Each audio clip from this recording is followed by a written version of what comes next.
رات کے سناٹے میں حویلی کی لمبی راہداریوں میں گہری خاموشی چھائی تھی اور راہداری کے آخری کمرے میں کروٹ پر کروٹ بدلتی ہوئی فجر آخر اٹھ بیٹھی۔ اس کا حلق خشک ہو رہا تھا اور شدید پیاس محسوس ہو رہی تھی، مگر رات کے اس پہر کچن تک جانے کے خیال سے ہی اس کے جسم میں سرد کپ کپی دوڑ گئی۔ فجر نے اپنے خشک ہوتے حلق سے تنگ آ کر آخر پلنگ کے دوسری طرف سوئی نمرا کو ہلایا۔ نمرا اٹھو نا، میرے ساتھ کچن تک چلو، پانی پی کر واپس آ جائیں گے۔ فجر کی آواز مدھم مگر التجا کرنے جیسی تھی، جبکہ نمرا نے اس کی آواز پر آنکھ تک نہ کھولی، بس کروٹ بدل کر دوبارہ کمبل میں گھس گئی۔ نمرا پلیز اٹھو نا، مجھے اکیلے جانے سے ڈر لگ رہا ہے۔ اٹھو بھی، تھوڑی دیر کی ہی تو بات ہے۔ فجر نے اب کہنے کے ساتھ اس کا کندھا زور سے ہلایا تھا۔ نمرا نے نیند بھری آنکھیں ذرا سی کھولیں، پھر خود پر جھکی فجر کو آدھ کھلی آنکھوں سے دیکھا۔ فجر، خدا کا واسطہ ہے، سونے دے مجھے، پورا دن کام کرنے میں گزرا ہے میرا، اب ذرا سکون کی نیند تو سونے دو۔ نمرا نیند بھری آواز میں بڑبڑائی، پھر اس کی مزید کوئی بات سنے بغیر پلٹ کر پھر سے گہری نیند میں چلی گئی۔ فجر نے بے بسی سے ایک نظر اسے دیکھا، پھر سائڈ ٹیبل پر رکھے خالی جگ کو۔ پیاس بڑھتی جا رہی تھی، مگر رات کا وقت، راہداریوں کا سناٹا اور لاؤنج کی عجیب سی خاموشی، یہ سب فجر کے دل میں خوف سے دھڑکنیں تیز کر رہے تھے۔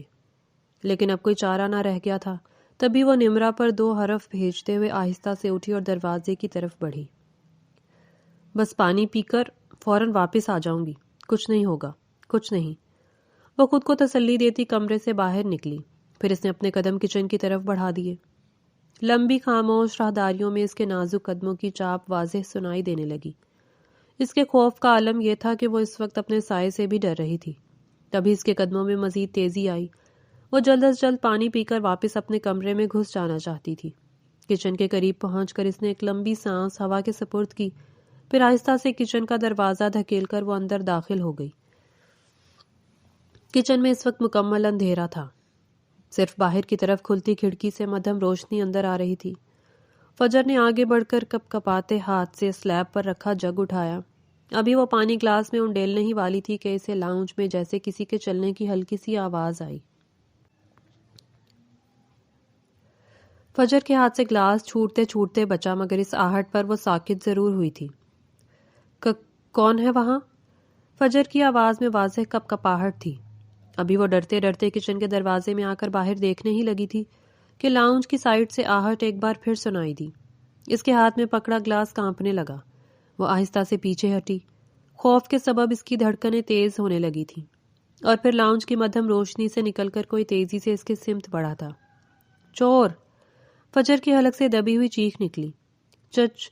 وہ ایک بار پھر چلانے لگی تھی، مگر اس کی چیخ مکمل ہونے سے پہلے ہی کسی نے جھٹکے سے اس کی بازو اپنی گرفت میں لیتے ہوئے اس کے منہ پر اپنا سخت ہاتھ جما دیا۔ فجر کی چیخ اس کے مضبوط ہاتھ تلے دب کر رہ گئی تھی۔ اب منظر کچھ یوں تھا کہ فجر اور وہ شخص آمنے سامنے کھڑے تھے۔ اس شخص کا ایک ہاتھ فجر کے بازو پر، جبکہ دوسرا ہاتھ اس کے منہ پر جما تھا، اور اندھیرے میں فجر اس کی شکل دیکھنے سے قاصر تھی۔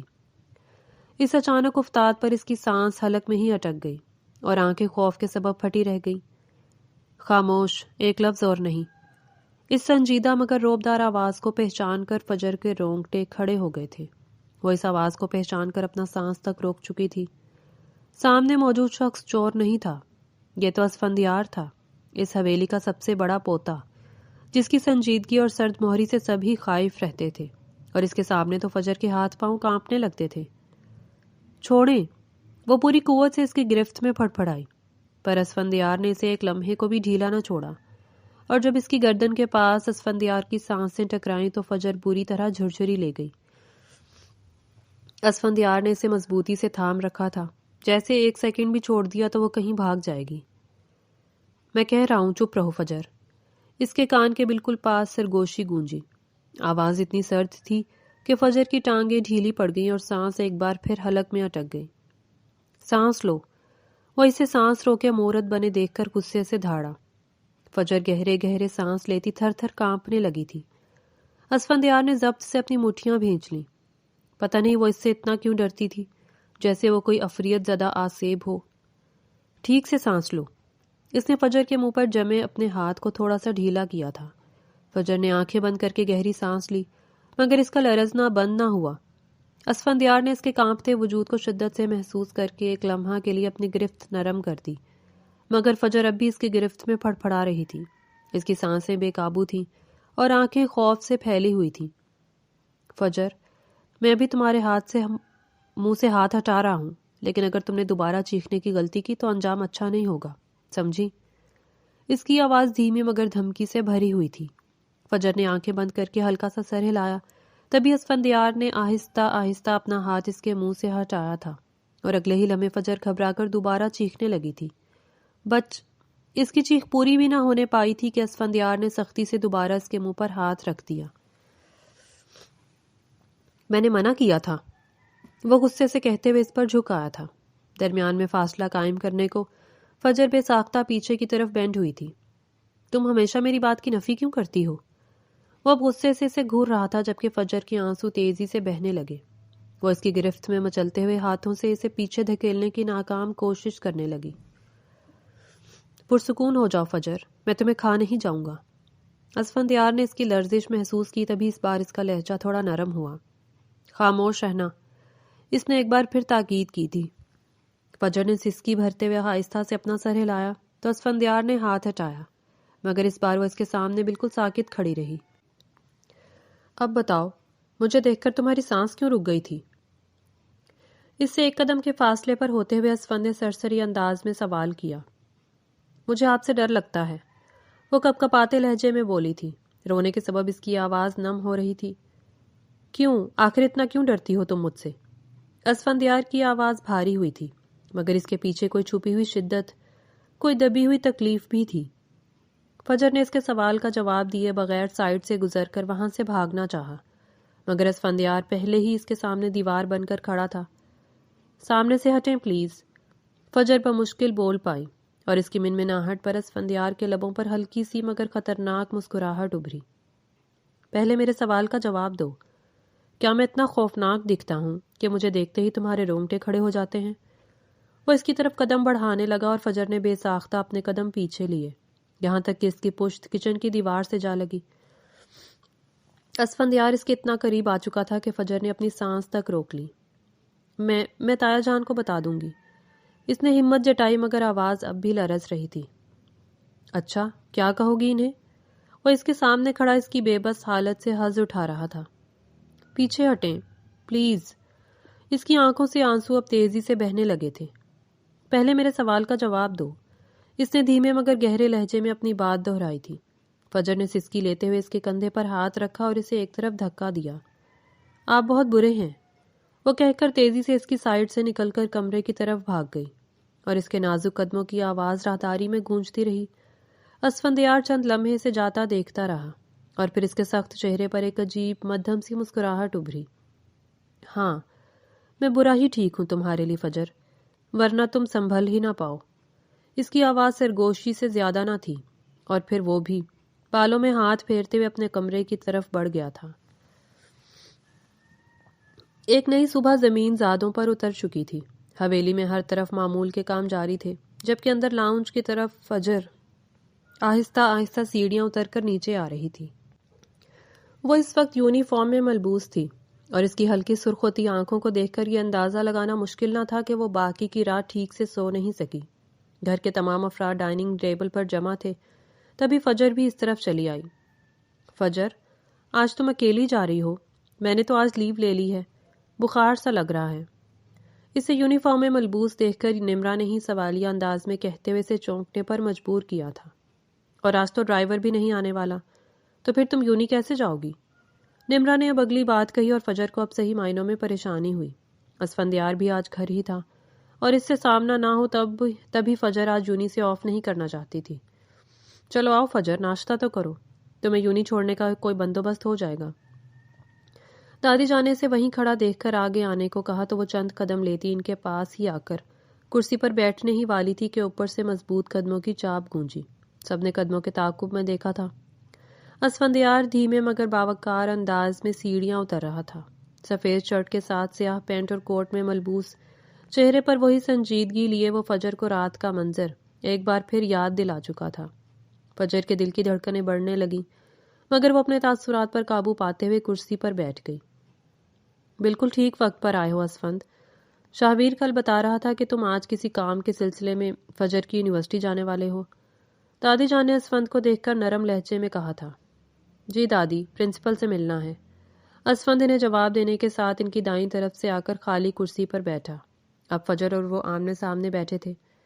تو پھر فجر کو بھی ساتھ لیتے جاؤ، اکیلی کیوں جائے بچی؟ دادی نے بے فکری سے کہتے ہوئے پھل کا ٹکڑا پلیٹ میں ڈالا، جبکہ اس بات پر فجر کے ہاتھ سے چمچ چھوٹ کر پلیٹ میں جا گرا۔ نہیں دادی جان، میں خود چلی جاؤں گی، رکشہ کروا لوں گی، آپ لالا کو کیوں پریشان کر رہی ہیں؟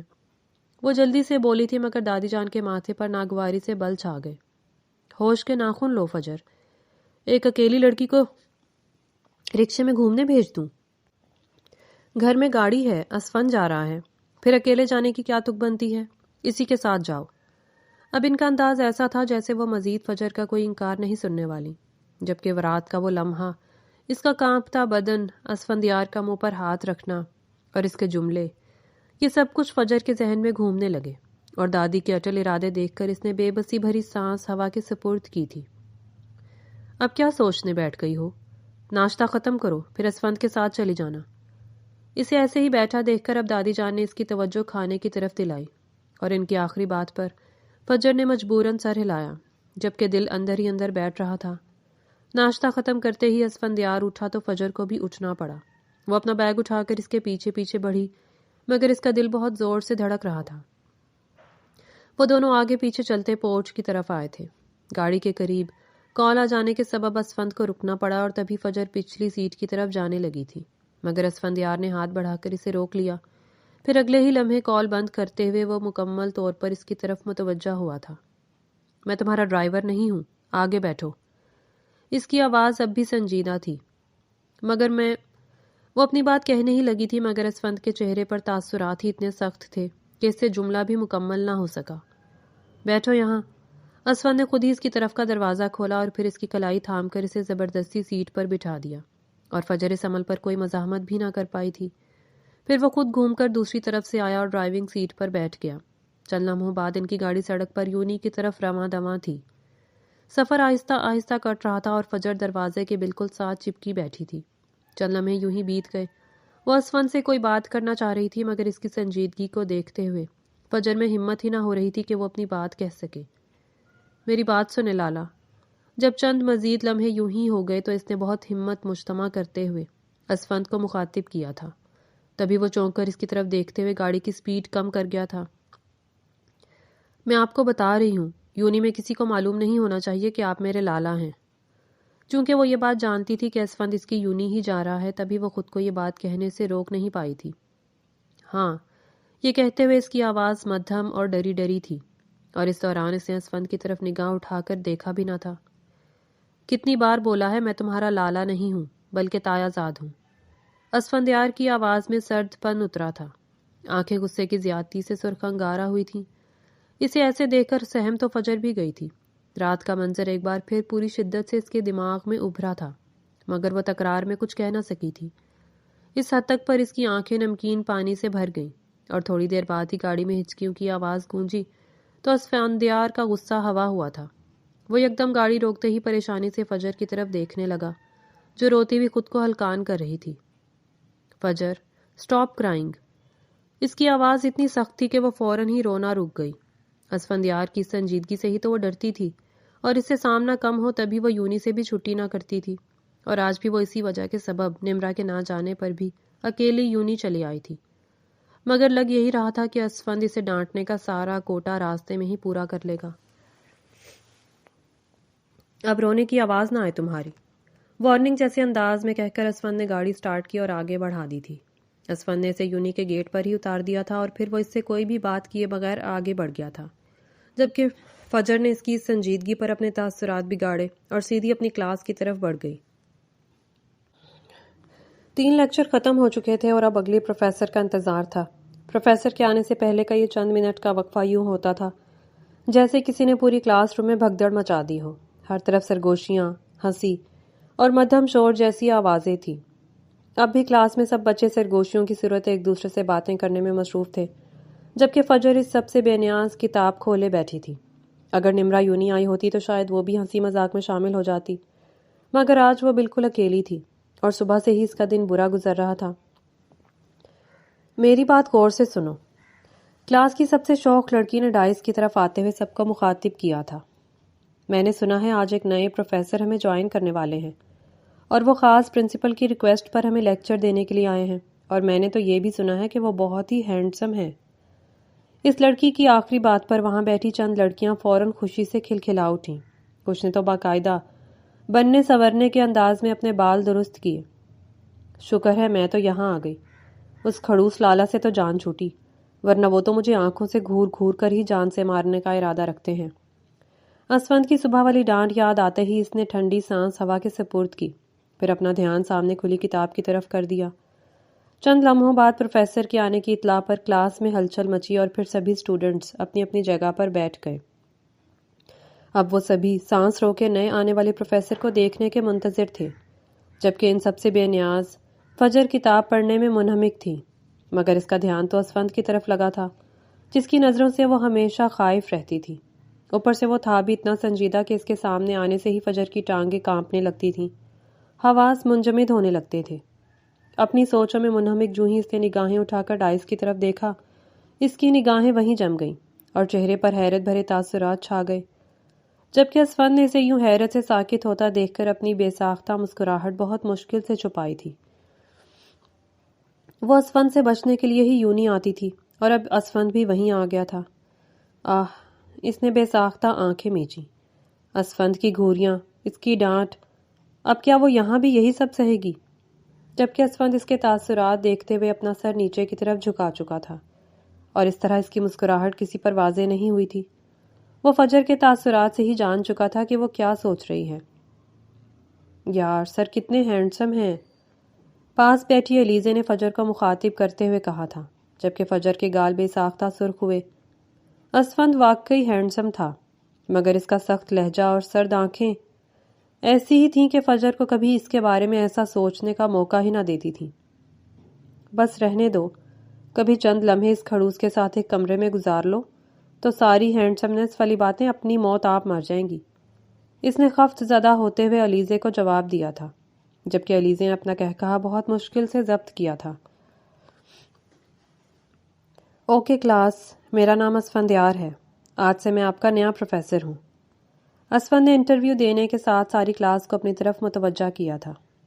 ہم اپنے آج کے لیکچر کا آغاز بیسک ٹاپک سے کریں گے، اور مجھے اپنے لیکچر کے دوران کوئی بھی ڈسٹربنس نہیں چاہیے۔ اس نے کہنے کے ساتھ ہی بورڈ پر لیکچر شروع کیا تھا، جبکہ اس کی مضبوط آواز کے ساتھ ہی پورا روم سنجیدہ ہو گیا۔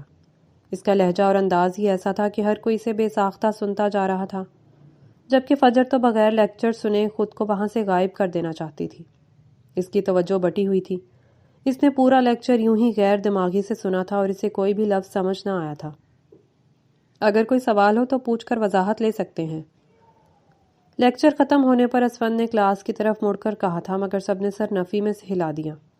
کنسیپٹ اس نے ایسے کلیئر کیے تھے کہ کسی کے پاس کوئی سوال بچا ہی نہیں تھا۔ ٹھیک ہے، اگر آپ کوئی سوال نہیں پوچھنا چاہتے تو پھر میں پوچھ لیتا ہوں، نرم مگر سنجیدہ انداز میں کہتے ہوئے وہ ایک قدم آگے آیا، پھر اسٹوڈنٹ سے بیسک کانسیپٹ پوچھنے لگا۔ چند طلبہ سے سوال پوچھنے کے بعد اب اس نے اپنی نگاہیں فجر پر مرکوز کی تھیں۔ آپ بتائیں، تھیوری آف آٹومیٹا کیا ہے؟ اس کا انداز عام سا ہی تھا، مگر فجر کے ہاتھ پاؤں ٹھنڈے ہو گئے۔ اسے تو اس سوال کا جواب آتا ہی نہ تھا۔ اگر لیکچر سن لیتی تو شاید جواب دے بھی لیتی، لیکن اس نے پورا لیکچر غائب دماغی سے اٹینڈ کیا تھا۔ اسفند اب براہ راست اسے دیکھ رہا تھا، جبکہ باقی سب اسٹوڈنٹس کی توجہ بھی اسی کی طرف تھی۔ تبھی فجر نے خفت سے سر جھکا لیا۔ آئی ایم سوری سر، وہ شرمندگی سے کہتے ہوئے سر جھکا گئی کہ اسے اس سوال کا جواب نہ آتا تھا۔ میں نے پورے لیکچر میں نوٹ کیا کہ آپ کی توجہ میری طرف نہیں تھی، بلکہ آپ اپنی سوچوں میں مستغرق تھیں۔ آئندہ ایسا نہیں ہونا چاہیے، آپ کی توجہ صرف لیکچر کی طرف ہونی چاہیے، سرسری انداز میں کہہ کر اب اپنے سوالوں کا سلسلہ دوسری طرف سے شروع کر چکا تھا، جبکہ فجر شرمندہ ہوتی واپس اپنی کرسی پر بیٹھ گئی۔ کلاس اینڈ ہو چکی تھی، اسٹوڈنٹس آہستہ آہستہ باہر نکلتے ہوئے کلاس خالی کر رہے تھے، مگر وہ اپنی سوچوں میں گم وہیں بیٹھی رہی۔ الیزے نے اسے باہر چلنے کو کہا، لیکن وہ اتنی غیر دماغ تھی کہ اسے علیزے کی بات سمجھ ہی نہ آئی تھی۔ اس نے بس اسبات میں سر ہلا دیا تو وہ باہر چلی گئی۔ چند لمحوں بعد سامنے میز پر کسی کا سایہ بنا تو اس نے چونک کر اوپر دیکھا اور سامنے اسفند کو کھڑا دیکھ کر اس کی سانس سینے میں ہی اٹکی تھی۔ فجر، تم اب تک یہیں ہو؟ اسفند نے بھویں چڑھائیں جبکہ وہ ہڑبڑا کر کھڑی ہوئی۔ اسفند لالا، نرمی سے اس کا نام دہراتے ہوئے وہ اس کی آنکھوں میں ہی دیکھے گئی، جبکہ اسفند نے بھی اس کی نگاہوں میں براہ راست اپنی نگاہیں مرکوز کی تھیں۔ تمہاری توجہ کیوں بٹی ہوئی ہے؟ یہاں پڑھنے آئی ہو تو اپنا دھیان پڑھائی کی طرف دو۔ آج پہلی مرتبہ اسفند کا لہجہ نرم ہوا تھا۔ میری توجہ آپ کی وجہ سے بٹی ہوئی ہے، فجر نے بھی واضح لفظوں میں کہہ دیا۔ اچھا، لیکن میری وجہ سے کیوں؟ کیا میں اتنا ہینڈسم ہوں کہ تم اپنا دھیان لیکچر کی طرف دے ہی نہیں پا رہی؟ شاید اس میں میرا ہی قصور ہے۔ اس کی آنکھوں میں ہلکی سی شرارت تھی جبکہ فجر بے ساختہ بھوکھلا گئی۔ میں نے ایسا تو نہیں کہا، آپ جب بھی ملتے ہیں ڈانٹتے ہی ہیں، انسان کی توجہ کیسے نہ بھٹکے۔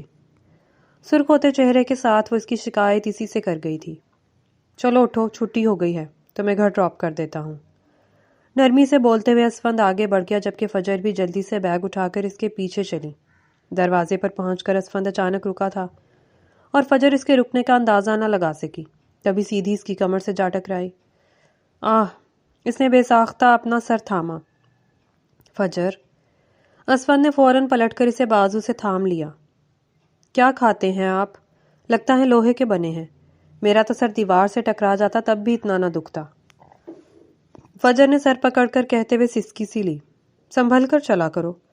اسفند بے اختیار ہنس دیا تھا اور فجر کو جیسے ہی احساس ہوا کہ وہ ابھی بھی اس کے بازوؤں میں ہے، اس کا سانس رک گیا، چہرہ آگ کی طرح سرخ ہوا۔ میں چلتی ہوں۔ وہ تیزی سے پیچھے ہٹی اور باہر نکل گئی جبکہ اسفند نے اپنی ہنسی دبا کر بالوں میں ہاتھ پھیرا اور آہستہ قدموں سے اس کے پیچھے بڑھ گیا۔ عاقب لالا، میں آپ سے بات نہیں کروں گی، آپ مجھے ہمیشہ ایسے ہی تنگ کرتے ہیں۔ اپنے پھولے ہوئے گالوں کے ساتھ کہتے ہوئے اس نے انگلی اٹھا کر تنبیہ بھی کی تھی، جبکہ اپنے گھر سے نکلتے عاقب نے مسکرا کر اسے دیکھا تھا۔ وہ بہت معصوم تھی، پرکشش نقوش رکھتی تھی، ہر کوئی اس کی طرف آسانی سے متوجہ ہو سکتا تھا۔ اچھا چلو سوری، اب میں تمہیں تنگ نہیں کروں گا، عاقب نے کہنے کے ساتھ اس کے گال کھینچے جبکہ فجر نے ہلکی سی چیخ مارتے ہوئے بے ساختہ اپنے دونوں ہاتھ سے اپنا چہرہ چھپایا تھا، جبکہ عاقب اسے دیکھ کے اب زور سے ہنس دیا تھا۔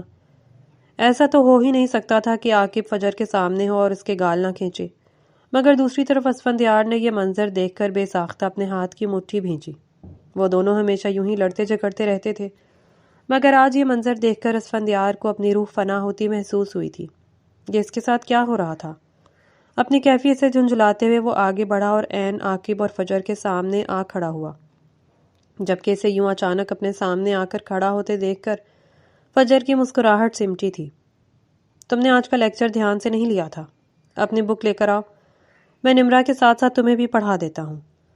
سنجیدگی سے اپنی بات مکمل کر کے وہ فجر کی کوئی بھی بات سنے بغیر آگے بڑھ گیا تھا اور فجر کو بھی چاروں ناچار اپنی کتابوں کی طرف بڑھنا پڑا تھا تاکہ وہ اسفند کے کمرے میں جا سکے۔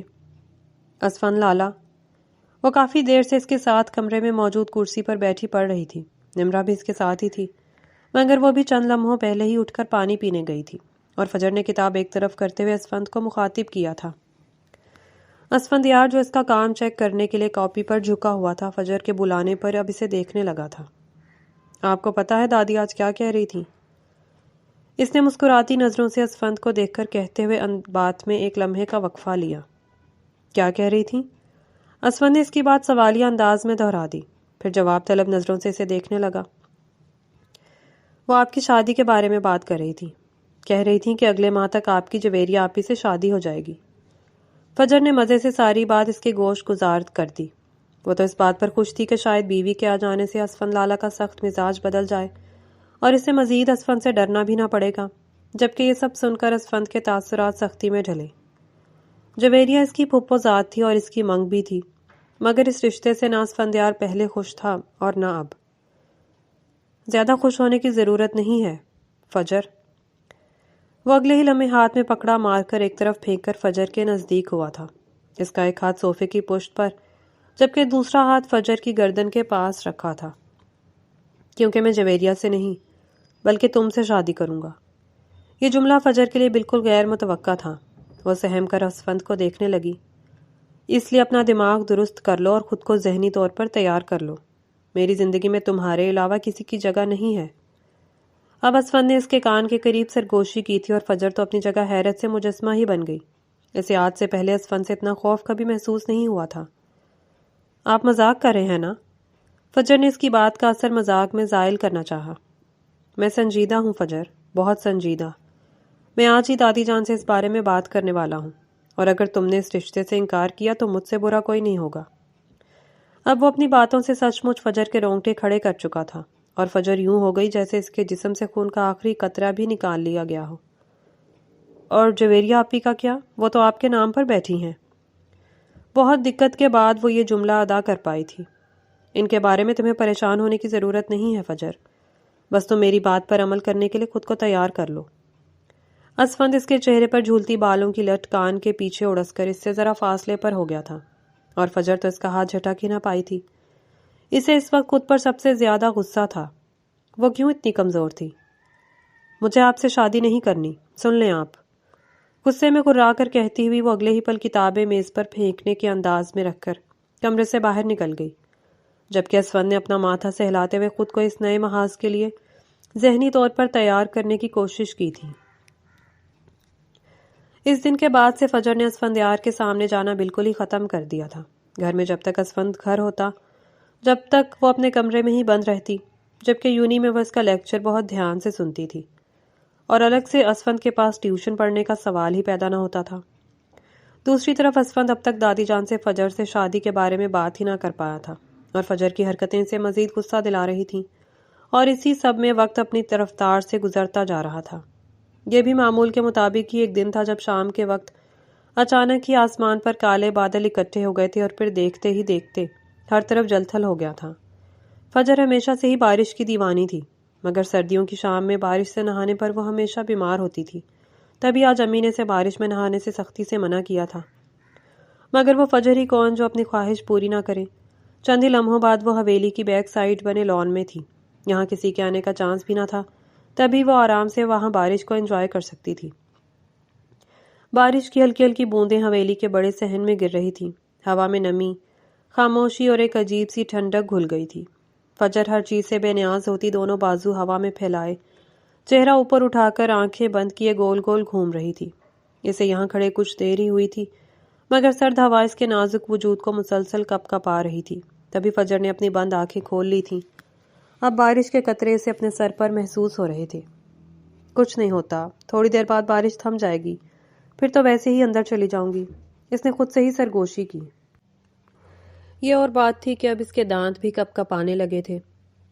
ابھی اس نے دوبارہ آنکھیں بند کر کے بازو دائیں بائیں پھیلائے ہی تھے کہ اسے اپنے پیچھے اچانک مخصوص قدموں کی آواز آئی، اور اس کے دل اچھل کر حلق میں آ ٹکا تھا۔ وہ مڑے بغیر بھی جانتی تھی کہ اس کے پیچھے اسفندیار ہے۔ اس کی خوشبو اپنے آس پاس بکھرتی محسوس کر کے وہ پیچھے مڑنے کی ہمت بھی نہ کر سکی۔ چند لمحے گزرے اور پھر اچانک اسے اپنے سر پر ایک مضبوط سایہ سا محسوس ہوا۔ اب بارش کی بوندیں اس کے سر پر نہیں گر رہی تھیں۔ فجر نے آہستہ سے سر اٹھا کر دیکھا، اسفندیار اس کے اوپر اپنا سیاہ کوٹ تان کر کھڑا تھا۔ اس کے چہرے پر ہمیشہ کی طرح سنجیدہ تاثرات تھے، جبکہ اس کی آنکھیں گہرے ضبط کا غماز لگ رہی تھیں، وہ ضبط کے پہرے جو فجر کو اس بھیگے روپ میں دیکھ کر فجر نے خود پر بٹھا رکھے تھے۔ اس موسم میں بارش میں نہانے کی اجازت کس نے دی تمہیں؟ اس کی گہری آواز میں ڈانٹ نہیں بلکہ فکر تھی۔ میں خود یہاں۔ فجر نے پلکیں جھپکی، سانس کھینچ کر جواب دینے کی کوشش کی، مگر الفاظ اس کے حلق میں اٹک گئے۔ تم سب سے چھپ کر یہاں آئی ہو؟ اس نے ایک قدم قریب آتے ہوئے پوچھا تھا۔ کوٹ ہنوز فجر کے سر پر ڈھال بنائے ہوئے تھا۔ ایسے موسم میں نہانے سے تم ہمیشہ بیمار ہوتی ہو، اپنی صحت دیکھو اور حرکتیں دیکھو۔ وہ اب اسے تعصب سے دیکھنے لگا، جبکہ فجر کا چہرہ شرمندگی سے سرخ ہو گیا۔ اسفند کے قریب آنے سے اس کے دل نے بے ترتیب دھڑکنا شروع کر دیا تھا۔ بارش اب رک چکی تھی، مگر ہوا کے ٹھنڈے جھونکے اب فجر کو کپ کپانے پر مجبور کر رہے تھے۔ اسفند نے ایک لمحے سے یوں کپ کپاتے دیکھا، اور پھر آہستگی سے اس نے اپنا کوٹ فجر کے شانوں پر رکھ دیا۔ پکڑو اسے۔ اس کے لہجے میں تحکم تھا۔ تبھی فجر نے کوٹ دونوں ہاتھوں سے تھام لیا۔ اس کی انگلیاں کوٹ کے نرم کپڑے میں الجھ کر رہ گئی۔ گھر کے اندر جاؤ۔ اب اس نے دھیمے لہجے میں دوسرا حکم دیا تھا۔ آپ یہاں سردی میں کھڑے رہیں گے؟ فجر نے بہت ہمت کر کے یہ جملہ کہا تھا۔ سخت جان ہوں، یہ ٹھنڈ مجھ پر اثر نہیں کرے گی، اور یہ مت بھولو کہ جلدی بیمار ہونے والی کمزور صحت تمہاری ہے، میری نہیں۔ وہ اپنی بات کہتے کہتے ایک بار پھر اس پر ٹونٹ کر گیا تھا۔ فجر کا چہرہ شرمندگی سے سرخ پڑا، پھر وہ اس پر ایک نروٹھی نظر ڈال کر اندر کی طرف بڑھنے لگی، مگر چند قدم چلنے کے بعد اس کے قدم خود ہی رک گئے۔ وہ مڑ کر پیچھے دیکھنے لگی۔ اسفند اب بھی وہیں کھڑا اسے دیکھ رہا تھا۔ اس کی آنکھوں میں چھائے جذبات فجر نے دور سے ہی محسوس کر لیے تھے، اور ہلچل تو اس کے دل میں بھی مچی تھی، مگر وہ اگلے ہی لمحے اپنی ہر سوچ جھٹکتی پلٹ کر اندر کی جانب بڑھ گئی تھی۔ یہ چند دن بعد کی بات تھی جب فجر معمول کے مطابق ہی یونی آئی تھی۔ نمرا نے آج پھر یونی سے چھٹی کی تھی اور فجر علیزے کے سہارے آج یونی آ گئی۔ اس سے فجر کی دوستی پچھلے ماہ ہی ہوئی تھی، اور پھر وقت گزرنے کے ساتھ ساتھ یہ دوستی گہری ہوتی گئی، مگر یہاں کر اس نے علیزے کا میسج دیکھا تھا کہ وہ یونی نہیں آ رہی۔ اب وہ کیا ہی کر سکتی تھی؟ برے موڈ کے ساتھ اس نے تمام لیکچر اٹینڈ کیا، اور پھر اسفندیار نے کل کے لیے اسائنمنٹ بھی دے دی تھی، تو وہ آخری لیکچر میں لائبریری چلی گئی، اور پھر وہاں وقت گزرنے کا پتہ ہی نہ چلا تھا۔ ہوش تو اسے علیزے کی کال پر آیا تھا، اور کال اٹینڈ کرتے ہوئے اس نے موبائل اسکرین پر وقت دیکھا تو دوپہر کے 4 بجتے دیکھ کر اس کی آنکھیں بڑی ہوئیں۔ وہ اتنا زیادہ وقت یہاں گزار چکی تھی۔ وہ اکثر ایکسٹرا کلاسز کی وجہ سے دیر سے گھر جاتی تھی، اور اسفند بھی اسی یونی میں تھا، تبھی شاید گھر والوں نے اس کی غیر موجودگی کا نوٹس نہیں لیا تھا۔ ابھی وہ خود پر تعصب کر ہی رہی تھی کہ علیزے کی کال دوبارہ آنے لگی۔ ماریا نے اپنا بیگ سمیٹا، پھر کال اٹینڈ کرتے ہوئے وہ لائبریری سے باہر نکل آئی تھی۔ تم نے یونی سے چھٹی کیوں کی علیزے؟ کال ریسیو کرتے ہی وہ اس پر چڑھ دوڑی تھی۔ طبیعت نہیں ٹھیک تھی، اور تم نے میری کال اٹینڈ کرنے میں اتنا ٹائم کیوں لگا دیا؟ دوسری جانب علیزے نے مدھم لہجے میں جواب دینے کے ساتھ ہی سوال کیا تھا۔ ارے یار، لائبریری میں بیٹھی تھی اور اب گھر جا رہی ہوں، فجر نے خوف زدہ لہجے میں جواب دیا۔ وہ تیزی سے بیرونی گیٹ کی طرف بڑھ رہی تھی، جبکہ پوری یونی اس وقت سنسان پڑی تھی، صرف اکا دکا اسٹوڈنٹس ہی دکھائی دے رہے تھے۔ اچھا ٹھیک ہے، میں نے ایسے ہی کال کر لی تھی، تم گھر جاؤ اور گھر پہنچ کر کال کر لینا مجھے۔ علیزے نے خود ہی تاکید کرتے ہوئے بات سمیٹ دی، اور پھر فجر کال بند کر کے موبائل واپس بیگ میں رکھنے ہی لگی تھی کہ اچانک ایک لڑکی اس کے پاس آ رکی تھی۔ آپ فجر ہیں نا؟ اس نے بات کرنے سے پہلے یقین دہانی چاہی، جبکہ فجر نے اسے حیرت سے دیکھتے ہوئے اس بات میں سر ہلایا تھا۔ آپ کو سر شاہزیب اپنے آفس میں بلا رہے ہیں۔ وہ لڑکی اپنی بات کہتے ہی وہاں سے چلی گئی تھی۔ مجھے؟ مگر اس وقت؟ فجر نے اچنبھے سے اس لڑکی کی پشت کو دیکھا۔ سر شاہزیب کا آفس جس ڈپارٹمنٹ میں تھا وہ بالکل یونی کی بیک سائڈ پر تھا، اور اس وقت وہاں اکیلے جانے میں وہ تذبذب کا شکار تھی۔ اگر نمرا یا علیزے ساتھ ہوتی تو پھر بھی وہ چلی جاتی، مگر اس وقت اور اکیلی وہاں جانا اسے کچھ ٹھیک نہیں لگ رہا تھا۔ وہ چند لمحے وہیں کھڑی رہی، اور پھر کچھ سوچتے ہوئے اس نے اپنے قدم ان کے آفس کی طرف بڑھا دیے تھے۔ یہاں تو کوئی بھی نہیں ہے۔ وہ ویران پڑے ڈپارٹمنٹ کو دیکھ کر خود سے بڑبڑائی۔ سر شاہزیب کا آفس بھی لاک تھا۔ لگتا ہے وہ لڑکی پرینک کر گئی ہے میرے ساتھ، اس نے تعصب سے سوچا، اور ابھی وہ پلٹ کر واپس جانے ہی لگی تھی کہ ارسل اچانک اس کے سامنے آ کھڑا ہوا تھا۔ ارسل دوسرے ڈپارٹمنٹ کا اسٹوڈنٹ تھا، مگر اول دن سے ہی اس نے فجر کو زج کر رکھا تھا، اور ایک دن تو اس نے حد ہی کر دی۔ اس نے سب کے سامنے فجر کو چھونے کی کوشش کی تھی، اور اس نے فوراً اسے تھپڑ دے مارا تھا۔ اس وقت فجر میں نہ جانے اتنی ہمت کہاں سے آئی تھی، مگر وہ اسے تھپڑ مارنے کے بعد بہت خوفزدہ ہو گئی تھی۔ کئی دن تو وہ یونی ہی نہ آئی تھی، اور پھر جب وہ کافی دنوں بعد ہمت کر کے یونی آئی تھی تو ارسل کی طرف سے اسے خاموشی ہی ملی تھی، مگر آج ارسل کو اس تھپڑ کا بدلہ لینے کا موقع مل گیا تھا۔ ہٹو میرے راستے سے، فجر نے ہمت مجتمع کر کے سخت لہجے میں سے وہاں سے ہٹ جانے کو کہا، مگر وہ جواباً خباثت سے مسکرا کر اس کی طرف قدم بڑھانے لگا تھا۔ فجر کو اپنے آس پاس خطرے کی گھنٹیاں بجتی محسوس ہوئیں، تبھی وہ اس کی سائڈ سے گزر کر باہر جانے لگی، مگر وہ اس کی کلائی تھام کر اسے روک چکا تھا۔ تمہاری ہمت کیسے ہوئی مجھے ہاتھ لگانے کی؟ فجر نے شدید غصے میں گرا کر کہتے ہوئے دوسرے ہاتھ سے اسے تھپڑ مارنا چاہا، مگر وہ اس کا دوسرا ہاتھ بھی اپنی گرفت میں لے چکا تھا۔ نہ آج نہیں فجر بی بی، آج نہیں۔ اس کی بے بسی سے حظ اٹھاتے ہوئے وہ تفاخر سے مسکرایا۔ اس دن تم نے مجھے گھٹیا کہا تھا نا، آج میں تمہیں اپنا اصل گھٹیا پن دکھاؤں گا۔ ارسل نے اس کے کان کے قریب جھک کر سرگوشی کی تھی، جبکہ اس کی سگریٹ کی سمیل سے بھری سانسیں فجر کے چہرے پر پڑنے لگی تھی۔ آج تم اپنے اس تھپڑ کا بدلہ سود سمیت چکاؤ گی۔ اگلے ہی لمحے وہ اسے پکڑ کر خالی کلاس روم کی طرف لے جانے لگا۔ چھوڑو مجھے، خبیث انسان! فجر چلائی اور جھٹپٹا کر اس کی گرفت سے خود کو آزاد کروانے کی کوشش کی، مگر آج ارسل کی گرفت مضبوط تھی۔ وہ اسے گھسیٹتے ہوئے کلاس روم کی طرف بڑھتا جا رہا تھا۔ کوئی ہے؟ Help, help me! وہ اب زور زور سے چلانے لگی تھی۔ جتنا چلا سکتی ہو چلاؤ، مگر یہاں تمہاری مدد کو کوئی نہیں آنے والا۔ اس نے فجر کو جا کر فرش پر پٹکا تھا اور وہ اپنا توازن کھوتی ہاتھوں کے بل فرش پر جا گری تھی۔ اس صورتحال پر اس کا دل سوکھے پتے کی مانند لرزنے لگا تھا، مگر وہ اس وقت کمزور نہیں پڑ سکتی تھی۔ دور رہو مجھ سے ارسل، میرے قریب مت آنا۔ وہ فرش پر بیٹھے بیٹھے ہی پیچھے کی طرف کھسکنے لگی۔ اپنی بے بسی پر اس کی آنکھیں شدت سے برسنے لگی تھیں، جبکہ ارسل مسکراتے ہوئے اس کی طرف بڑھ رہا تھا۔ آج کے بعد تم کسی کو منہ دکھانے کے قابل نہیں رہو گی۔ وہ اپنی فتح پر مسکرا رہا تھا جبکہ فجر نے بے ساختہ نفی میں سر ہلایا۔ ہیلپ، کوئی ہے؟ وہ ایک بار پھر چلائی۔ ارسل اس کے چیخنے چلانے پر ہنستا ہوا اس کے قریب بیٹھا، اور ابھی اس نے اپنا ہاتھ فجر کے دوپٹے کی طرف بڑھایا ہی تھا کہ کلاس روم کا دروازہ زوردار آواز کے ساتھ کھلا تھا۔ ان دونوں نے بیک وقت دروازے کی طرف دیکھا اور وہاں اسفند کو کھڑا دیکھ کر فجر کی جان میں جان آئی تھی۔ اسفند نے اسے پچھلے ڈپارٹمنٹس کی طرف جاتے دیکھا تھا اور تبھی وہ اس کی تلاش میں یہاں آیا تھا، مگر سامنے کا منظر دیکھ کر اس نے تکلیف سے آنکھیں میچی۔ اس کی آنکھیں ایک لمحے میں سرخ رنگ ہوئی تھیں۔ فجر فوراً اٹھ کر اسفند کی طرف بھاگنے لگی، مگر ارسل سرد سے اس کے بال اپنی گرفت میں لے چکا تھا۔ آج نہیں، آج میں اپنا بدلہ ادھورا نہیں چھوڑوں گا۔ اس نے فجر کو پیچھے کھینچتے ہوئے اس کے گال پر تھپڑ مارنا چاہا، مگر اسفند تیزی سے آگے بڑھ کر اس کا ہاتھ پکڑ چکا تھا۔ اس کی آنکھوں میں ایسی سرخی اور سرد مہری ابھری تھی کہ ارسل کے ساتھ ساتھ فجر بھی گھبرا گئی۔ اسفند نے اگلے ہی پل اپنے دوسرے ہاتھ سے فجر کو اپنے پیچھے کیا تھا اور پھر ایک زوردار تھپڑ ارسل کے چہرے پر مارا تھا۔ اس کی طرف آنکھ اٹھا کر دیکھنے کی ہمت بھی کیسے کی تو نے؟ بول! وہ اسے گریبان سے پکڑ کر جھنجھوڑنے لگا، جبکہ ارسل بھی کمزور نہ تھا۔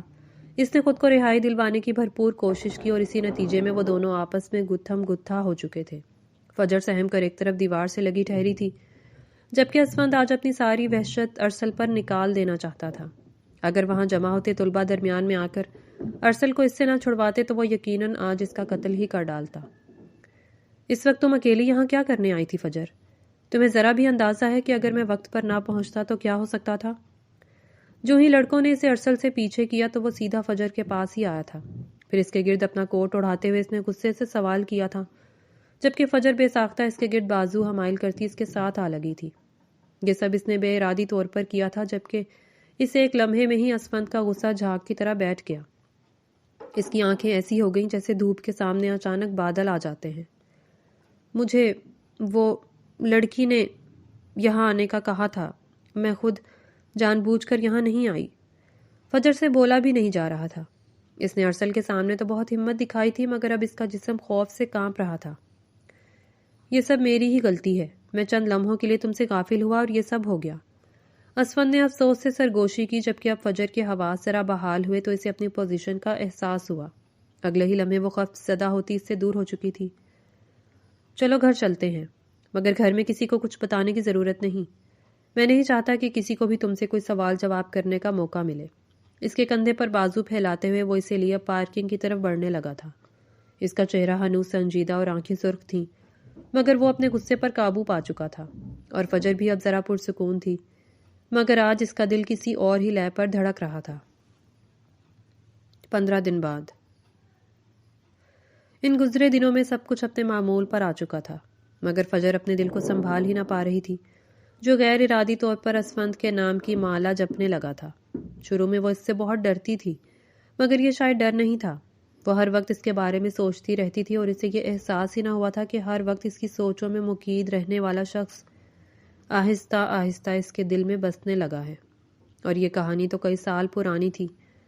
فجر کو احساس اب ہوا تھا، مگر وہ شدید بے بس تھی۔ اسفند کا جوڑ تو جویریہ سے جڑ چکا تھا، اور وہ اتنی خود غرض تو نہیں تھی کہ کسی اور کا دل اجاڑ کر اپنے لیے خوشیاں چن لیتی۔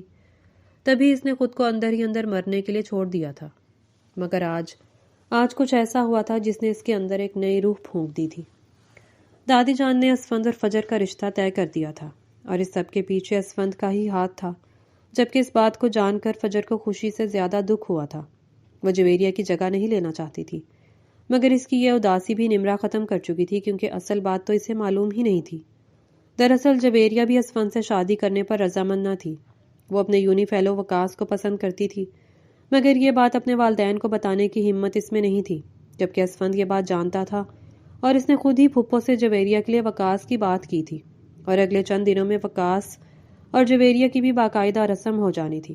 اس سب سے فارغ ہو کر اسفند نے دادی جان سے فجر سے شادی کرنے کی بات کی تھی، کیونکہ وہ اب مزید تاخیر نہیں کرنا چاہتا تھا، اور گھر والوں کو بھلا کیا اعتراض ہونا تھا۔ یوں ایک ہی دن میں سب کچھ فائنل ہو گیا، اور اب فجر پرسکون سی چھت کی منڈیر پر کھڑی تھی۔ اس کی نگاہیں آسمان پر غیر مرئی نقطے پر جمی تھی۔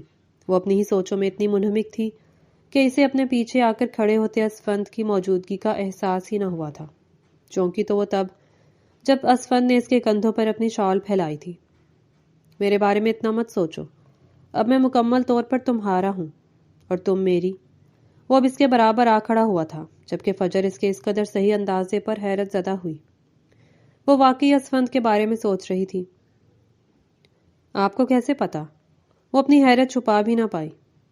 تمہاری ہر سوچ سے واقف ہوں میں، جواباً اسفند نے اترانے کے انداز میں جملہ کہا۔ آج پہلی بار فجر اس سے بغیر خوف زدہ ہوئے بات کر رہی تھی، مگر اسفند کی بدلی بدلی نگاہیں فجر کا چہرہ سرخ کر رہی تھی۔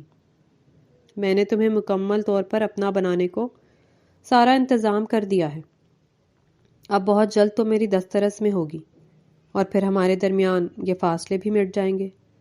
اس نے درمیان میں موجود ایک قدم کے فاصلے کے بارے میں کہا تھا، اور اس کا لہجہ اتنا معنی خیز تھا کہ فجر اپنے چہرے کی سرخی چھپانے کو چہرہ جھکا گئی، جبکہ اسے یوں شرماتا دیکھ کر اسفند کے لبوں پر مدھم مسکراہٹ ابھری تھی۔ مگر تب تک آپ اپنی ان نگاہوں پر قابو رکھیں، وہ دھیمی آواز میں اسے ٹوک گئی، مگر آج اسفند کا اس سے نظریں ہٹانے کا کوئی ارادہ نہیں تھا۔ آپ رکیں ادھر ہی، میں ہی یہاں سے چلی جاتی ہوں۔ اب مجھے دیکھنے کے لیے آپ کو بہت جتن کرنے پڑیں گے۔ وہ ان بے قابو ہوتی نظروں سے بچنے کی خاطر سیڑھیوں کی طرف بھاگ گئی، جبکہ اسفند نے مسکراتے ہوئے اس کی دور جاتی پشت پر نگاہیں جمائی تھیں۔ ان کو ایک دوسرے کا ساتھ میسر آ چکا تھا، اور اب زندگی پہلے سے بڑھ کر حسین ہو گئی تھی۔